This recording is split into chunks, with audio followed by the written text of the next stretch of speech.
ఒక నేరాన్ని కప్పిపుచ్చుకోవడానికి నేరస్తుడు మరో నేరం చేస్తాడు. ఒక్కోసారి ఒక అబద్ధాన్ని కప్పిపుచ్చుకోవడానికి 10 అబద్ధాలు చెప్పాల్సి వస్తుంది. చంద్రబాబు పవన్ కళ్యాణ్ చేస్తోంది అదే.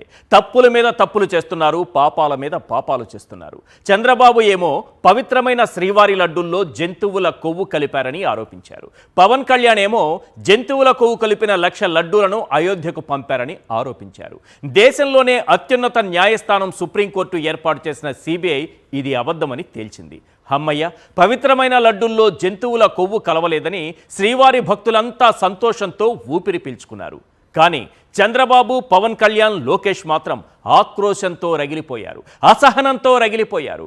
వాస్తవాలు ప్రజల్లోకి వెళ్ళకూడదు, శ్రీవారి లడ్డూలు కల్తీ జరిగాయనే ప్రచారాన్ని ముమ్మరం చేయాలి, అందుకు ఏ స్థాయికైనా దిగజారాలి.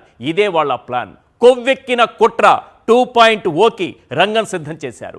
ఇందులో 4 దశలుంటాయి. నంబర్ 1, విద్వేషాలు రెచ్చగొట్టేలా రాష్ట్రమంతా ఫ్లెక్సీలు ఏర్పాటు చేయాలి. నంబర్ 2, లడ్డూల్లో కల్తీ జరిగిందని ఏఐ వీడియోలతో ప్రచారం చేయాలి. నంబర్ 3, వైఎస్ఆర్సీపీ నాయకులపై దాడులు, హత్యాయత్నాలు చేయాలి. నంబర్ 4, సిబిఐ దర్యాప్తును కాదని మళ్లీ విచారణ పేరుతో కొత్త విచారణ కమిటీ ఏర్పాటు చేసి తమకు అనుకూలంగా నివేదిక తెప్పించుకోవాలి. ఈ 4 దశలను ఎలా అమలు చేశారో ఒక్కసారి స్క్రీన్ పైన చూడండి. ఎస్, 4 దశలు. కుట్ర నెంబర్ 1, రాష్ట్ర వ్యాప్తంగా ఫ్లెక్సీలు ఏర్పాటు చేశారు. సిబిఐ రిపోర్టు వచ్చిన తరువాత, అందులో జంతువుల కొవ్వు కలవలేదని తెలిసిన తరువాత రాష్ట్రమంతటా ఒక పద్ధతి ప్రకారం ఫ్లెక్సీలు ఏర్పాటు చేశారు. ఇది కుట్ర, ఇది పై స్థాయి నుంచి జరిగిన కుట్ర అని చెప్పడానికి బెస్ట్ ఎగ్జాంపుల్ ఏంటంటే, రాష్ట్ర వ్యాప్తంగా ఒకే రకమైన ఫ్లెక్సీలు, ఏ ఊరికి వెళ్ళినా ఇదే ఫ్లెక్సీ ఉంటుంది. అంటే ఒక ఫ్లెక్సీ తయారు చేయడానికి అందులో ఏం రాయాలనేది ముందుగానే ప్రిపేర్ చేసి అది మొత్తం రాష్ట్రం అంతటా పచ్చముఖకు పంపిస్తే వాళ్ళు ఏర్పాటు చేసినటువంటి ఫ్లెక్సీలు. కుట్ర నెంబర్ 2 చూడండి సార్. ఏఐ వీడియో, లడ్డు, శ్రీవారి పవిత్రమైనటువంటి లడ్డూని ఏఐతో చేసి అది కన్నీళ్లు కారుస్తున్నట్టు, జగన్మోహన్ రెడ్డి గారిని తిడుతున్నట్టు, వీళ్ళు అసలు హిందూ ధర్మాన్ని పరిరక్షించే వాళ్ళేనా, హైందవ సంస్కృతిని పరిరక్షించే వాళ్ళేనా, శ్రీవారి పవిత్రతను కాపాడేవారేనా, లడ్డూకున్నటువంటి పవిత్రతను రక్షించే వాళ్ళేనా? ఇలాంటి వీడియోలు ఎవరైనా చేస్తారా? పాపాత్ములు తప్ప. కాస్తైనా పాప భీతి ఉందా వీళ్ళకి? లేదు. పాపాత్ములు, నాస్తికులు, హైందవ ధర్మం పట్ల విద్వేషం కలిగిన వాళ్ళు మాత్రమే ఇలాంటి వీడియోలు చేయగలరు. ఖచ్చితంగా చెప్పగలను. వీళ్ళకి పాపభీతి లేదు, భగవంతుడని ఉన్నాడని కూడా నమ్మరు వీళ్ళు. అలాంటి వాళ్ళు చేసేటటువంటి కుట్ర ఇది. టీడీపీ అఫీషియల్ సోషల్ మీడియాలో పెట్టినటువంటి వీడియో. నెక్స్ట్, కుట్ర నెంబర్ 3, అంబటి రాంబాబు గారు అలాగే జోగి రమేష్ గారి ఇళ్లపై దాడులు. అంతకంటే ముందు కరుణాకర్ రెడ్డి, విడుదల రజని, మాజీ మంత్రివర్యులు, మహిళా నాయకురాలు, ముఖ్యంగా కాపుల్ని, బీసీల్ని టార్గెట్ చేసుకున్నారు. బీసీ నాయకులపైన దాడులు, ఇవన్నీ చేసి అసలు విషయం జనంలోకి వెళ్ళకూడదు.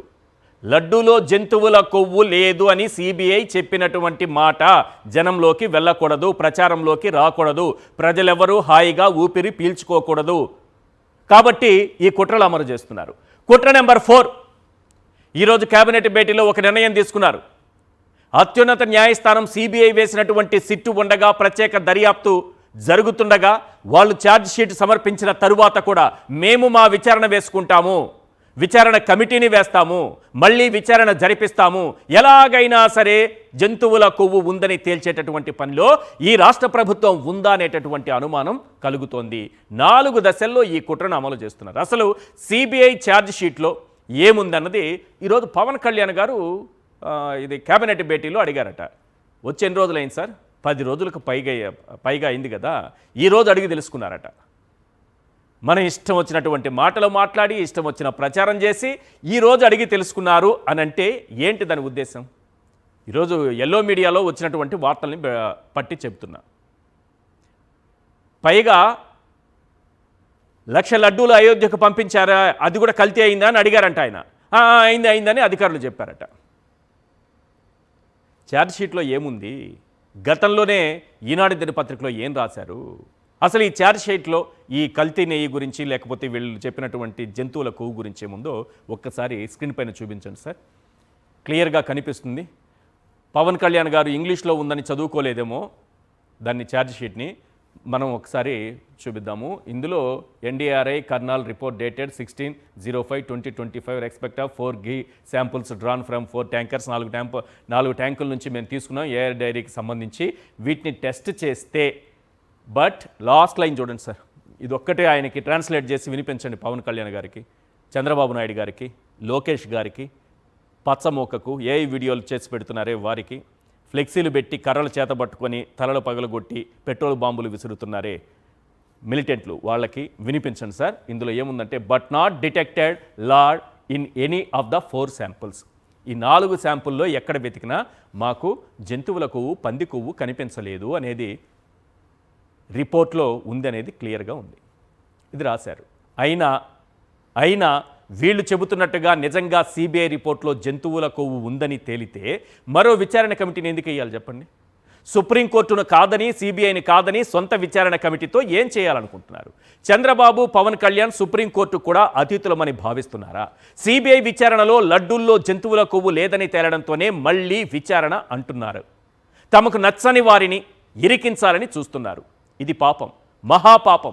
ఆ ముగ్గురు పాపాల మీద పాపాలు చేస్తున్నారు, కుట్రల మీద కుట్రలు చేస్తున్నారు. అయ్యా చంద్రబాబు గారు, అయ్యా పవన్ కళ్యాణ్ గారు, మీరు వైఎస్ఆర్సీపీతో ఫైట్ చేస్తున్నామని అనుకుంటున్నారు, కానీ మీరు ఆ వెంకటేశ్వర స్వామితోనే ఆడుకుంటున్నారని మర్చిపోతున్నారు.